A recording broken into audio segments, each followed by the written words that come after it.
So for the first one, I rated it a 5-star. It was a book that I sat down Took the and I hook. could not. Sorry, that was so Is that funny?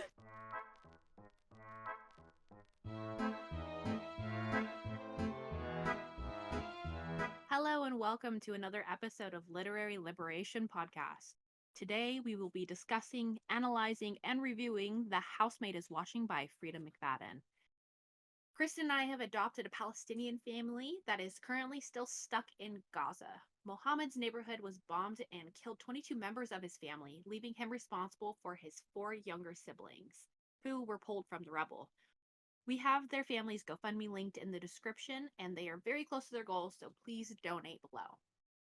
Don't forget there is a link below to sign up for our free newsletter where you can get more information and updates about us in the podcast. For more content outside of the podcast, please check out our Instagram and TikTok at Literary Liberation and Twitter at LitLibPodcast. I'm your co-host Mariah, and you can find me at Hungry Rye on all social media platforms. And I'm Kristen. You can find me at KRXXTXN on all social media platforms. Oh my god, the time has come where we finally get to revisit this. For those who don't know, or very early in our podcast, we had attempted, and we filmed the first review of the first 2 books.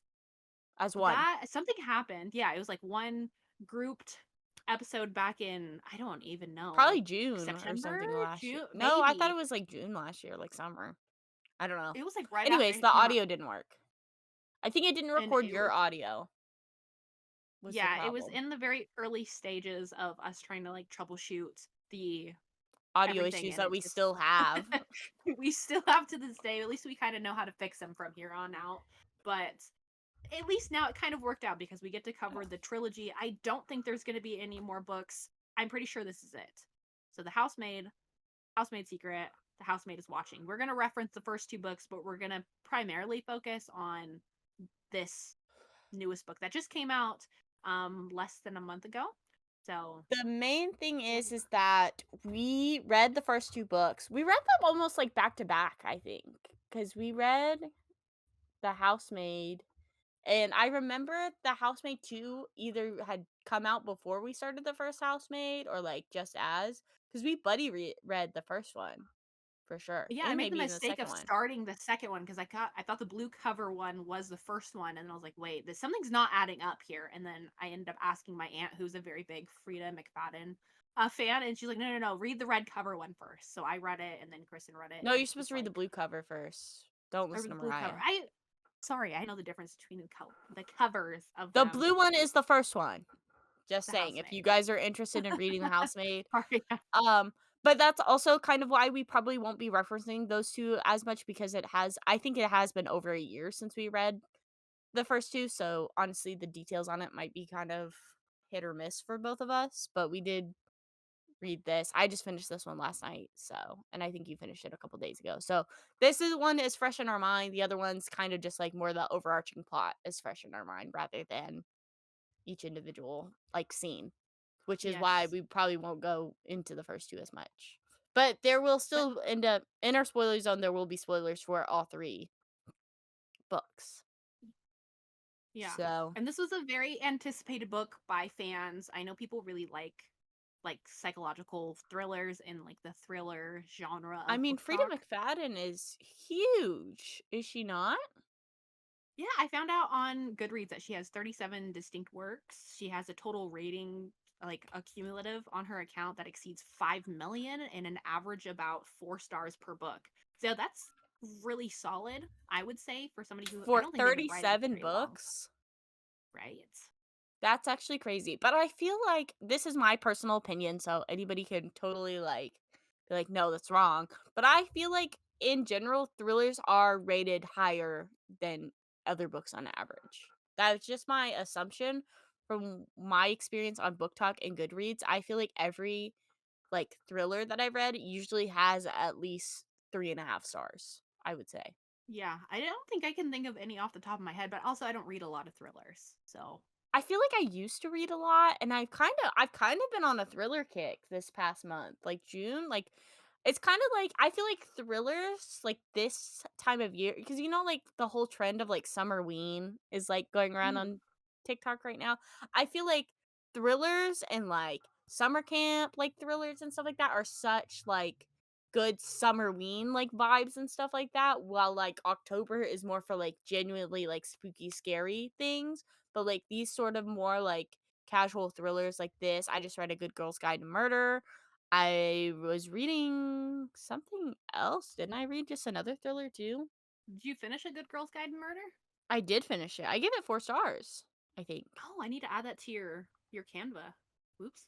Oh, well, I guess I haven't read. I mean, I guess there's like Turtles All the Way Down does have like sort of like a mystery sort of aspect to it at some point where it's kind of more like with like the police being involved and stuff like that. So I think this time of year, I feel like it's such a perfect time of year to get into like that spooky sort of mood that sort of happens now every June, July, like the pre-Halloween-ish. Because you think about like Jason, he's like summer camp. That's like summer vibes, you know? Like you're thinking being out at a lake house. You're thinking, you know what I'm saying? I do. I like horror all the time, but this is like particularly, I guess, good sweet point if you're I sitting feel like it's outside like the vibes of reading. it because you think about like sometimes like reading like straight horror, like you need to be cold for that versus some other things like thrillers. I feel like you could be hot and experiencing like the warmth and experience the chill still. You know what I'm saying?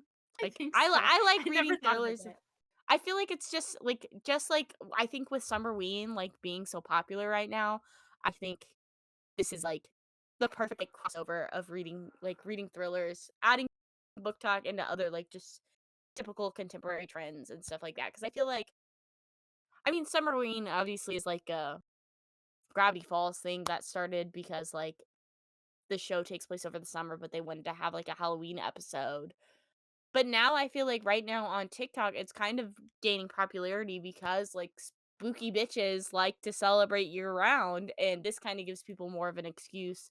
People are doing like the mummy hot dogs, and they're like instead of carving jack o' lanterns, they're carving watermelons, sort of thing. So it's like I feel like it works really well with the vibes of it.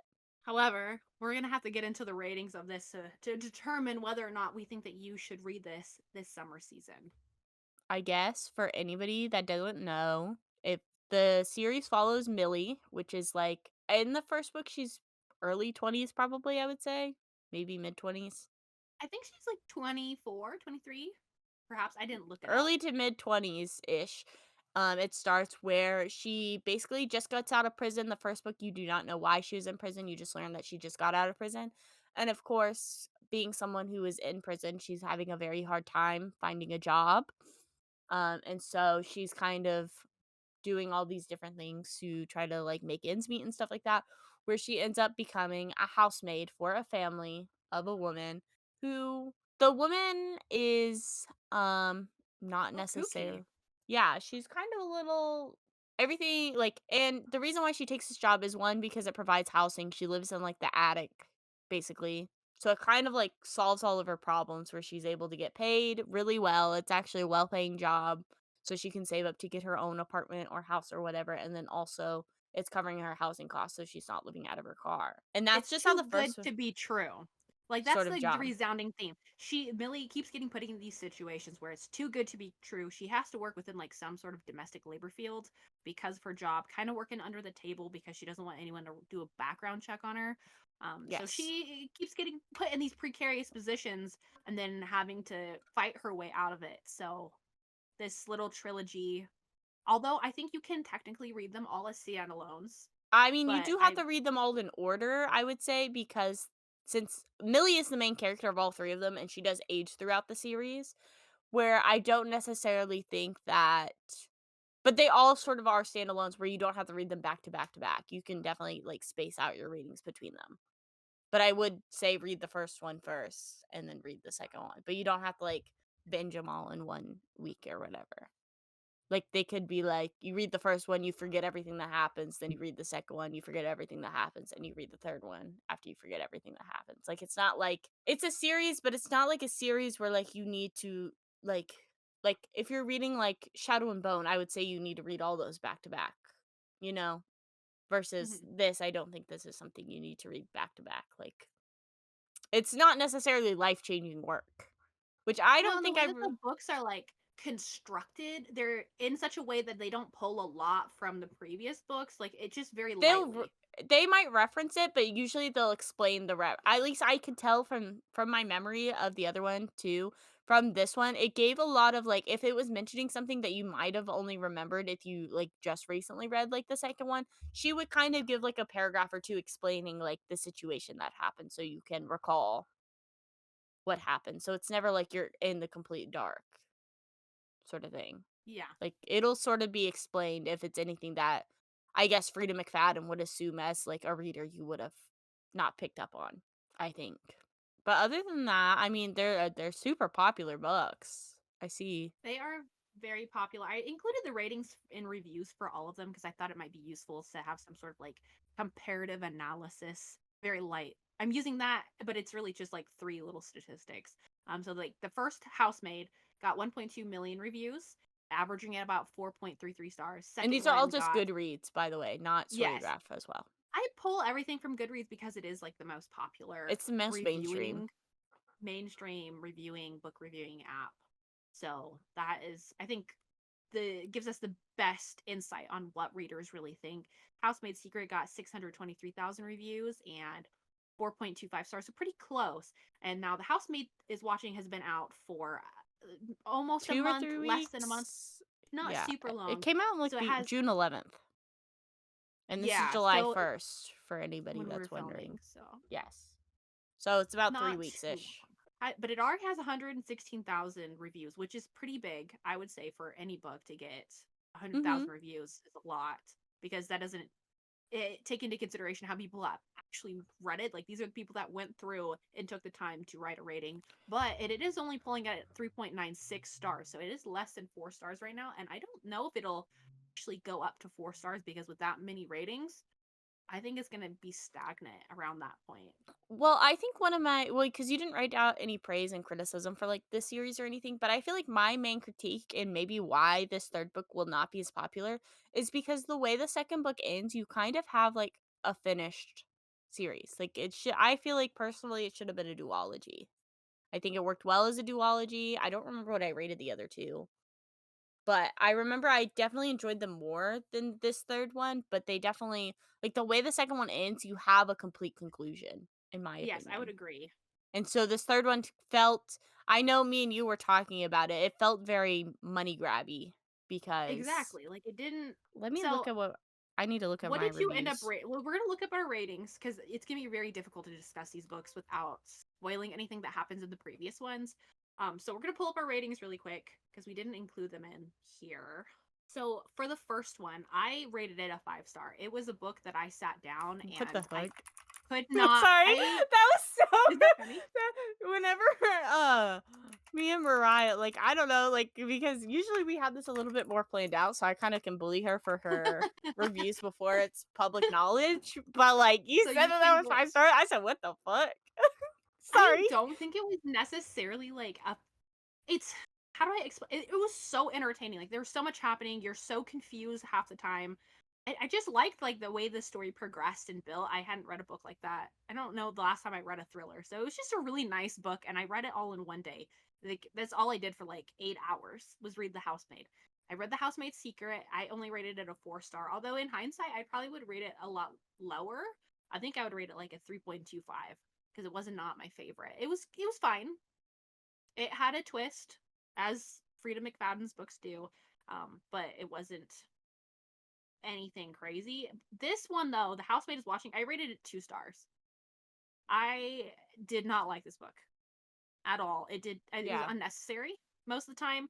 The way the story built and like the twist at the end, which really wasn't much of a twist, I feel like it was a it little was bit goofy. predictable. Like, some of the parts of the overall because it's kinda like an overarching, like, thing I would say. I feel like some parts of it were obvious and the other parts were, like, left field, like, random. It But felt like fuck, we can't do it without okay, getting just into wait. spoil. Well, I'll let because Kristen get into hers. so the first Housemaid I read, I gave it a 3 star. Um, I think it took me over a couple days to read it, but I remember reading it because Mariah actually, no, we read the second one together. You read the first one first, and you were like, "You gotta read this." I was like, "Okay, I'll read it."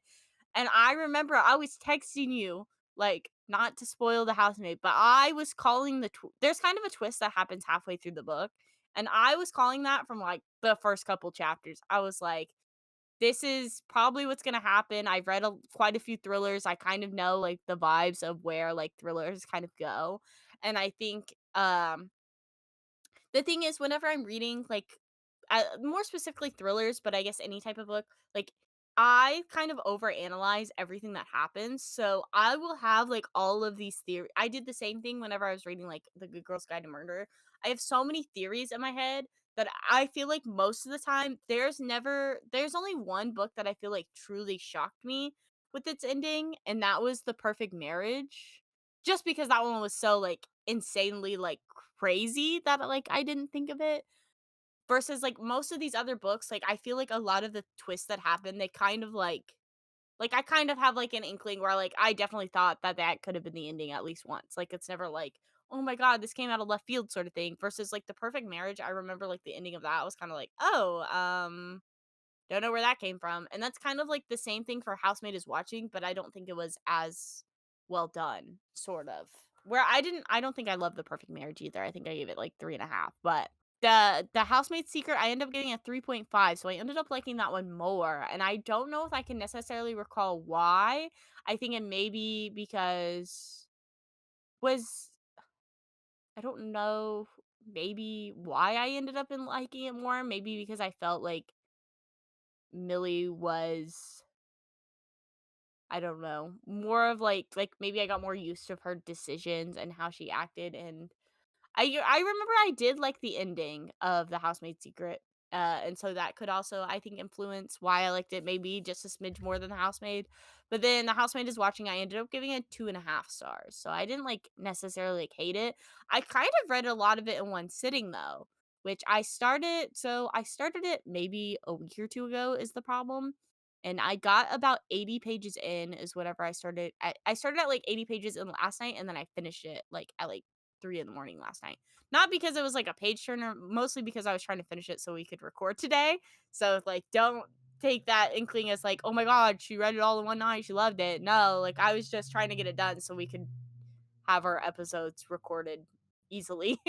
Was the main reason why it was finished. Because there was multiple times where I was like, I wanted to just go to bed and I could finish it in the morning, but then I was like, I don't want to wake up early, so I'd rather just stay up late. So I just stayed up late finishing it was the main thing. So I don't want anybody to sit here and be like, "Oh my god, like you No, finished it it was all in the one night. That pacing means you're though. good." I think that's why. It's because it's paced really funny. Yes. Well, because like there's like a twist. Okay, so like whenever the first 80 pages, I'm sorry, were so boring. Like it took me like a week to get through 80 pages. And at least for the other two, I remember I read like at least The Housemaid and The Housemaid's Secret, probably both within like 2 or 3 days total, I bet. Like, okay, October 20th to the 22nd is how long it took me to read The Housemaid's Secret, so 2 days. And then The Housemaid, it took me from August 7th to August 9th, so another 2 days is how long it takes me to finish these. Versus The Housemaid, I started on June 20th and finished July 1st. So 10 days it took me to finish that. And not even that it took me 10 days to read 80 pages because I finished it all last night. I started at page 80 last night and finished it. So it's just like a very slow beginning. And I don't know if it's maybe because of like Millie's characterization and stuff like that. We were never a big fan of Millie. I don't think either of us No. were like, She was a tolerable main character but in the like first two. I think the one of the main side characters that you meet in like the first book, I feel like he is a very like interesting person to read about and stuff like that. Where I think it probably could have been more interesting where if you got like maybe like a prequel following his life before he moved to America, which is like his name. I don't want to spoil it in case you haven't read the first book because it is kind of like a twist Well, in the first book. we can start getting into the spoilers if you want. So if Yeah, you we were have been looking talking for whether 20 okay, minutes.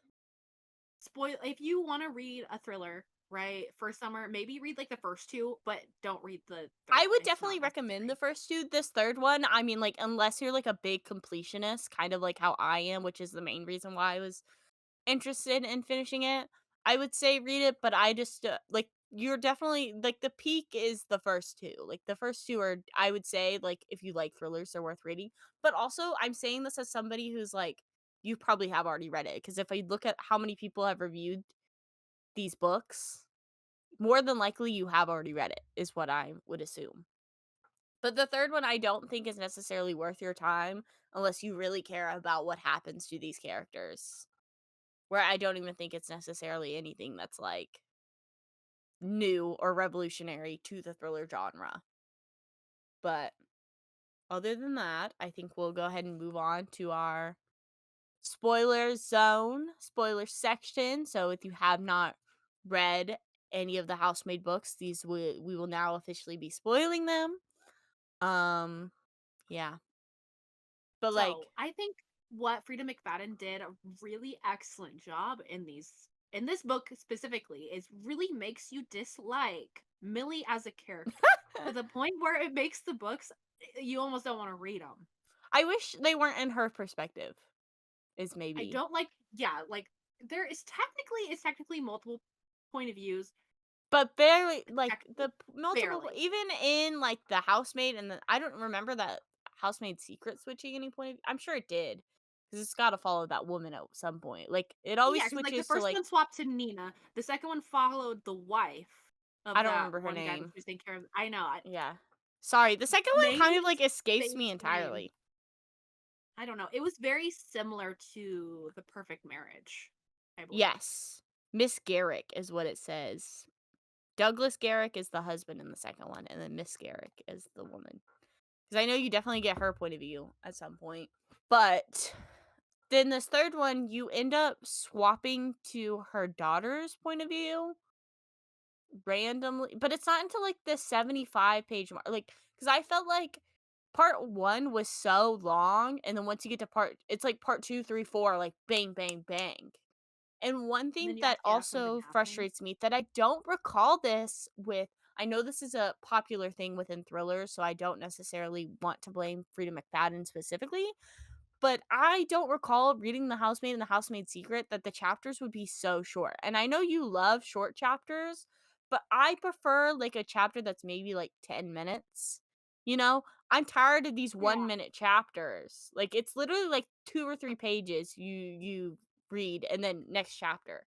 It's like what is the point of splitting it up? So and I personally like I don't stop reading usually, like I never really stop reading in the middle of a chapter. I usually try to read to the end of the chapter.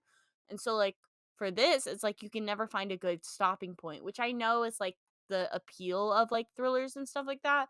But it's not like I actually wanted to keep reading and the housemaid is watching. I just wanted to find a stopping point and I could not find a stopping point because every time it'd be like 2 or 3 pages of random shit happening and then 2 or 3 pages of the next random shit happening where it's never like I never felt like the scenes were long enough to like feel like emotionally attached to them. I feel like an 8 to 12 minute, maybe even like just like that Mhm. 8-minute length for it would Yeah, have been better than what this was. And maybe that was also why it just it didn't serve what it needed to do. The overall I'm if you're here, you likely already read it, but red. the synopsis of yeah, you read this book. We're assuming or you're not going to read it so you're okay with us spoiling it. If you read the first two, you would know that Frida I don't know, there's McFadden always like has the a big formula. twist. She's got a She formula, there's has always like something weird going on in the back scene and Millie is there to find it out. Like that's her job as like the main character. She's she's the like a investigator. detective. Yeah. But this one, she spends a lot of time just kind of like griping about her Her neighbors and then neighbors like her insecurities and how of insecure being she is compared to her neighbor because she thinks that the neighbor is like flirting with her husband, which is Enzo from the first book. Um, yes. but it's weird. Like she doesn't. A lot of this would have been solved if she had just said something or Had an like actual like conversation with her a husband. conversation with her husband, with the neighbors. But instead, she kind of just internal like monologuing, like, "Oh, she's pretty. She's all these things. Why is she trying to like pick She's up all on up my on my husband? husband. Why is Yeah. my husband, who's the gardener, going over to her yard and working on her gardens? Like, she hired him. But she wasn't paying him was the thing. But I think, I Yeah. do think not necessarily, and I feel like this is so against, like, Enzo's characterization from the first 2 books as well, is the way that he acts in the 3rd book. I feel like it's so out of character for him. Like, he's never this secretive to Millie. Like, I feel like they're always like, that's, like, one of the things that, like, the Housemaid secret ends where, like, for the next 10 years, they're working together to free women from abusive situations and things like that. But then in this, he, like, completely locks out Millie, and he says, like, "Oh, it's because I was worried about your blood pressure," but it's like, before you weren't worried about those things, and it's like, you know that this is like, you know your wife is stressed, and you know doing these things behind her back would inherently make her more stressed. Like, you took $1,000 out of your joint checking account When you have no secretly. money because you're paying for your Yeah. mortgage. Which I understand, like, yes, like, I think what he did to take the money out for to give that gun to that woman was inherently, like, a good thing to do. I don't think he was an evil person, but it's, like, also, like, these are conversations you do have with your wife whenever you decide to get married to someone. These are promises that you make, where I don't think, and the way that, like, how Enzo is such a family man. Like, you know he's a family man from the first book because of what he did for his sister and stuff like that. And then, like, the reason why he's missing for majority of the housemaid secret is because he's back in Italy taking care of his family. He is such a family man. The fact that he would go behind his wife's back and not have these conversations that are integral for your family is honestly mind blowing to me. Because It doesn't I make think, any sense. Like, and even as like the twist comes up and you're under the impression that Enzo murders the neighbor's husband or whatever, and really he's like yes. trying to cover for his children. No community. He's just like, no, I'm gonna take the L on this and like Yeah, not do being it. like, Even though they're hey, like, like, I no, we can actually, like like, figure hey, it I out. Like, know what happened. Like, I don't know how, like, where I understand, like, it's like, oh, supposed to be like, oh, like, he loves his daughter so much, but it's also like, people love their children, but they don't also, like, if they make a mistake as a parent, I mean, I know I'm not a parent, but I'm sure you, as like a parent, would you go to jail for your child like that? If they inherently did wrong, it didn't. I would probably would, but at the same time, like Enzo's You would character. communicate with your partner, though, about what's going on with that, Yeah, though. because like that was like his biggest critique of Millie in the second book was that she was making all these decisions and trying to like do it all on her own. He's like, why didn't you talk to me? Like we could have done it this way and you wouldn't have gotten into legal trouble. Like that was his whole thing. Like he knew Yes. how to get out of it. I don't know where any of that went in this book. Like it felt like the It characters he got felt like, restructured. and they were all like, I understand, like, it's 10 years later, but I feel like even 10 years later, you don't lose, like, your knowledge from the past. Like, if anything, he should be more prepared for these situations because they've been dealing with it for 10 years. But the way that Enzo I forget what I was talking about. You were talking about Suzette. Oh, about how they got Suzette basically to, like, claim that she killed her husband in self-defense or whatever is bananas to me. Because, like, you as a woman are like, "Oh, we will get you as an accessory to murder." She could definitely, she's talks about how rich she is. She could definitely afford a lawyer that would have, 1, imprisoned Indigo for murdering her husband, and 2, not letting her, like, like, she doesn't really have any association with her husband's crimes very much. You know, where she She's could just like easily just be. passive in the crime. Yes, and I don't think necessarily that's a where I think she could easily get off on that because they could just be like, she could just be like, "Oh, well, I was being abused by him, so I couldn't tell anybody." You know, and that's like stuff that you can't prove necessarily because one of the parties is dead, and 2, it's not like they have cameras or security and like things like that, you know? Where I don't actually see like her like having these negative opinions about like Millie and her family, like what would make her actually be like, "You know what? I am going to claim that I killed my husband."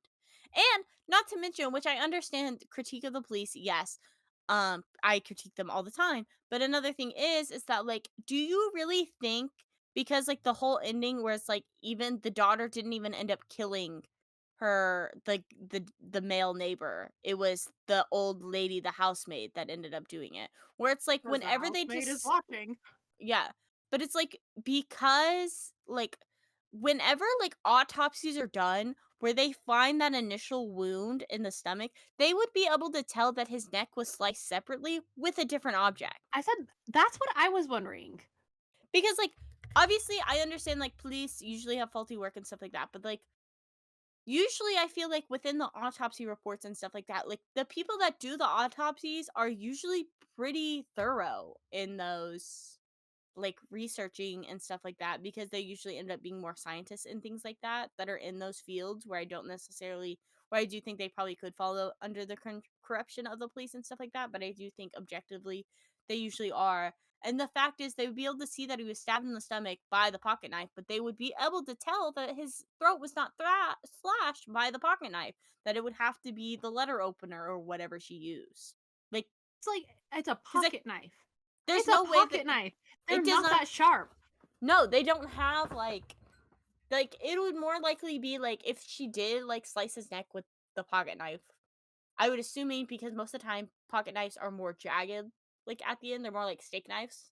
And that so then the skin would be ripped differently than how it is sliced with a letter opener. So they should be able to know, especially if they confiscated that pocket knife where they would know like as police you can tell like oh like this was obviously done by something that was more professional in killing rather than just a pocket knife or the throat part.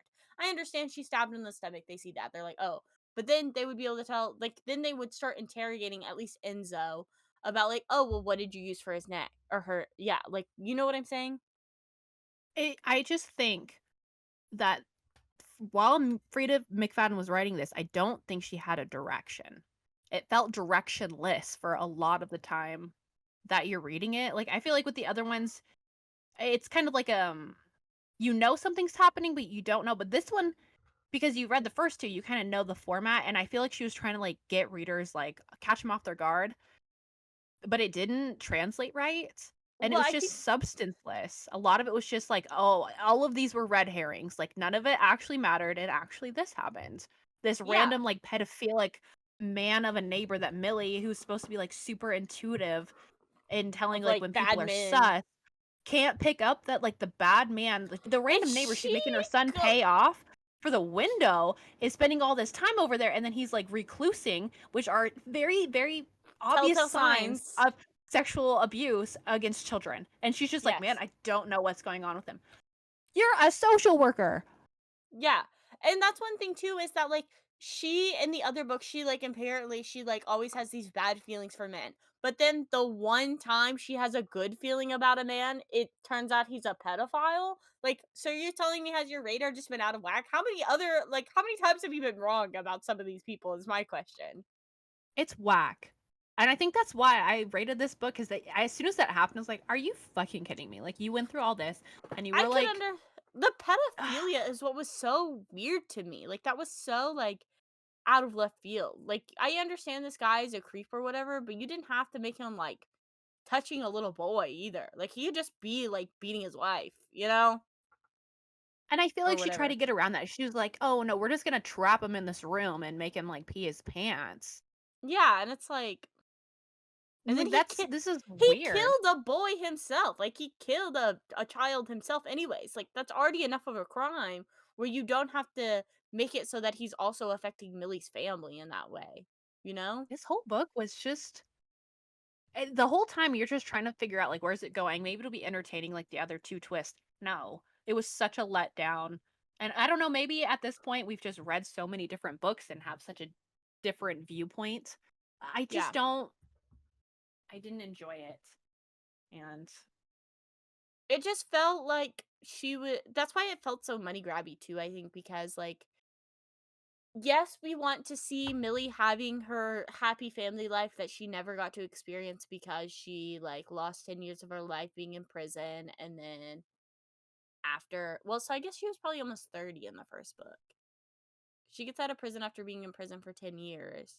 And I'm assuming she probably went to prison around 17, 18. I think is yeah, like the idea. So probably 27, 28, which I think is nice. But then it's like, why, like, as a writer, like, these characters mean so much to you. Why do you keep putting them through turmoil?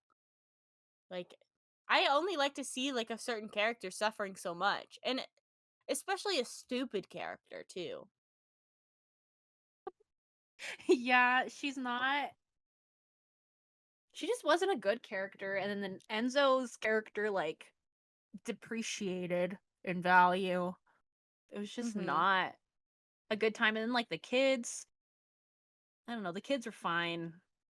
It was just I thought it was honestly the entire time I read it, and when she started hearing, like, the stuff around the house, I thought it was gonna be, like, a barbarian thing, and I was like, "Okay, this might actually Oh pop yeah, off." like somebody being in the walls. That would have been cool. I feel like that would have actually been they and then I like would've the popped, neighbor but across the no. street being like completely irrelevant too was so like just being nosy is so lame. There's too many red herrings, and I think at that point, like, you need them as a literary device to carry around, like, your thriller to throw readers off. You wanna, like, kinda get them invested Yeah. in one thing so you can hit them with another, but this one, It was it like was so so much to the obvious. point. Like, that's the thing, I was like, it was obvious because I was reading through it and I was coming up with all of these, like, ideas of what it was, and it was such an obvious ending. I was like, "There's Like no way. There's no way it can be this," and it well, was, and I was because, like, like "Okay." especially because, like, even though that, like, Freida McFadden ruined Enzo's character in this 3rd book, she also, like, kept him sort of, like, suited the same because, like, you know he didn't kill that guy, he admitted to it, and you know he didn't, you know he wasn't cheating on his wife, but it viewed as if it did. It's like, of course, whenever you write this so much, you're, like, virtually gaslighting your readers into, like, having doubt into this character that's completely against all their characters, you know? And I feel like it feels so intentional where versus it didn't feel natural. Where it's like I feel like you could have Enzo being shady and secretive and stuff like that, but I could see him more being shady and secretive where he's trying to plan something fun for Millie, not necessarily these big outlandish decisions that he's making without Millie being involved in them. What a book. It was certainly a book that we That both we read. read. And Yes. that's I the mean, resounding sentiment. Like, I finished it. I finished the trilogy. I Am I was gonna happy give about it it? Not really. I was gonna give it 2 stars, but then I gave There's No Devil or whatever by Sophie Lark 2.25 stars, and I thought this was better than that, so I figured I couldn't just give it a 2 star. I think that's a fair. So that's why I gave it 2.5. But I mean, like 2.5 is I don't think a very good rating. I mean, averaging like for both of us, this is not like our favorite thing in the world or very good. I mean, I'm definitely still intrigued to read Freida McFadden's work because I think one thing that like I feel like if you're in a book slump, picking up any Freida McFadden book that will get you like to your goal like that. Am I wrong? Like I would love to know what other people's, like, favorite Freida McFadden books I are. I know see Neverlie is really popular, and so is The the Teacher, teacher. Yeah, that's the one I see a lot. So but other than that, I don't really know. I know that she actually I found out which I didn't include in the beginning, is that she's a practicing physician. So I feel like if you have a doctorate and you're writing this dog shit book, I mean, just because you have a take doctorate care of doesn't your mean patient you're more. a Your good patient.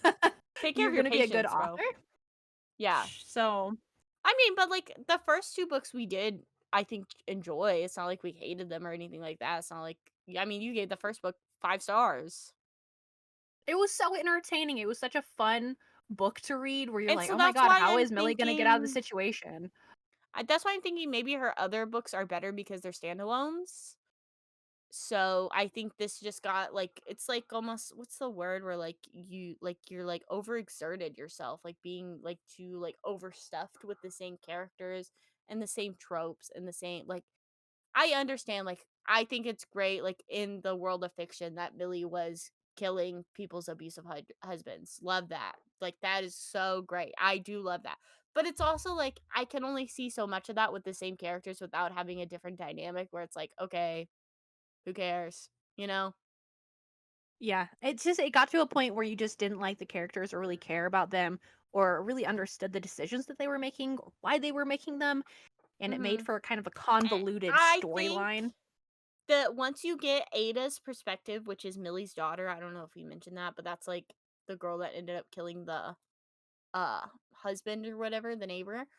But I think Freida McFadden does not know how to write children's perspectives. I could tell I was reading like an adult writing so clearly. Like there was no that child did not have a voice. Like she did not have her own voice. And I think that shows that it's a very weak character if you cannot suspend your disbelief for that time to like, you can't suspend your disbelief enough where it's not like she had very many chapters. She probably maybe had 30 pages of her own that was her own perspective, but the way that it was written so like an adult was writing a child's perspective. I felt that as well, like, the way that her character like, her personality, it felt which I hope that Freida McFadden does not write children's books because a kid would be able to pick up that this was an adult writing a kid's book. Yes. Versus like you're reading Percy Jackson or Shadow and Bone or you're reading like Twilight and you can tell that these are teenagers making teenage decisions and teenage thoughts and teenage feelings versus the housemaid, I mean, she's not quite a teenager. She's like 11 years old or something. So like a preteen, but still like the first Harry Potter book, which is written by J.K. Rowling, hate her, whatever, blah blah blah. But you read that first book and you get Harry's decisions as an 11-year-old. You understand he feels like an 11-year-old. This girl that you're watching feels like a 20-year-old, a college student, the way she acts and the way she dislikes the men and stuff around her and stuff like that. Where I know if it was me as like that age where like even like a boy is giving you attention, even if it's negative attention, you don't immediately have like these violent impulsive thoughts towards these men unless there's something wrong with you, where I guess maybe that's what they're implying. But I feel like it's not like they have a lot of the things that like Freida McFadden was explaining that was like genetically the reason why like Millie was like my son took like my bad genes and Enzo's bad genes to be violent or whatever. I don't think those things are necessarily genetic causes where they're more environmental factors, which the reason why like Enzo was violent was because of the situation of him being in Italian gangs was why he was a violent person. Millie, the reason why she was a violent person is because she was almost an adult or an adult when she killed that other boy that was raping the girl, where she has like the idea of like justice. Yeah, they both had, like, that strong sense of justice, I was about to say. Yeah. That's the underlying theme. They aren't just inherently violent individuals, they're just people that are willing to do whatever it takes to defend the people that they love, and that felt lost in this Where book, I even though, like, understand like she's putting that Enzo's across for trying to be that Ada. person, but it's But not. even like Ada tries to be that person too, but she's 11 years old. Like what 11 years old? Like my brother, like no offense to like my siblings. My sister tells me not to tell my parents something. I'm snitching. What the fuck do you mean? You're telling me you're getting touched by the neighbors? Sorry, I'm telling. Like what do you mean? And I don't know if that's just maybe my personality or because I'm autistic, but the I was way gonna that say, it might be the autism. but I think the way that Ada was written is that I felt like I could identify with her as like a character, like the way that she was more studious and she preferred reading and she didn't have very many friends. Where I feel like maybe not necessarily traits of autism, but traits of like other young girls that I would know that I'm sure like if you were in that situation too at that age, you would have told your parents as well, you know? I was always oversharing. That's what I'm saying, and that's, like, I think, like, especially with that little girl that only feels safe around her family to have conversations with her family, where, like, yes, she's reserved, but she's not reserved whenever it's actually, like, important issues and stuff like that, and, like, that's what Millie talks about with her daughter, and Enzo, they talk about how, like, she's, like, the smartest and the best and, like, the greatest at all of these things, like, she's literally, like, the perfect child, you could say, and that's like why like whenever you find out that she kills the guy it's like crazy, but it's also like that seems so out of character for how she actually is, because you even whenever you get her perspective it's not like she's like inherently violent. Like whenever that kid is bothering her she just thinks, oh, maybe I should kick him in the nuts or something. Like it's not like I should have my knife and stab this guy, you know. But after she kills that guy then she starts having those thoughts and it's like It what almost you're made it just like feel like she was gonna make it so Ada will eventually age up and have her own. series of her just being like And I really but hope that's not the case. she Although would I'm get gonna end up clipping this when it does happen. well, because at that point, it feels like it's almost just like she's just like Ada feels like a sociopath versus Enzo and Millie feel like actual saviors. Where I feel like Ada having these violent thoughts and these violent feelings whenever she has not experienced any, like, obviously, I'm sure she has experienced hardship in ways that, like, her family is poor. They grew up in New York City in the Bronx. Like, it's not like she probably had, like, the perfect picturesque lifestyle, but it's also like I didn't grow up super rich or anything like that, but I'm also not like an inherently violent person, but I still have that sense of justice where you can tell whenever I speak out against things and things like that, where I don't keep that to myself. Where that's why I could see myself in a lot of Ava, and I feel like those choices and directions that she made as a character doesn't make sense unless you were to write her as a different type of character. I think this book would have been better if it had been entirely from Ada's perspective. I think I could agree with that. I think it could be more interesting, and then where you could have had like the flop, like because like there's always like that point in at least these two Frida like in the Housemaid where like you switch perspectives to get the completely opposite side of the perspective, where it could have went to Millie and her talking about how she feels like she doesn't understand her kids anymore, and it would feel almost like you could relate to that because I mean like no parent feels like they understand their kid fully. You know what I mean?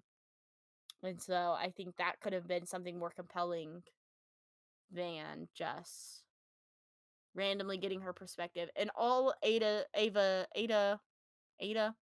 all her perspective was is my brother's being weird.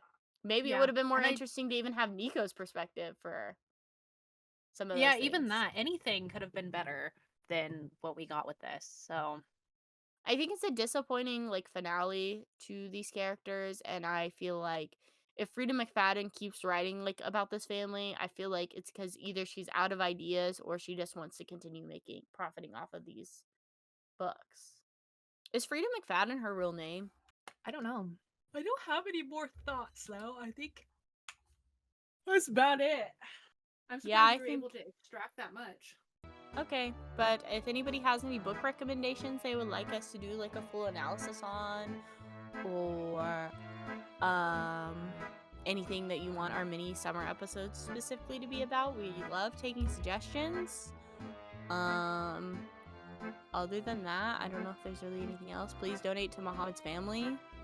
They still haven't reached their goal. Nope, that's it. Keep an eye out, subscribe. Yeah, That's it. that's it. I can't think of anything else. Thank you and good night.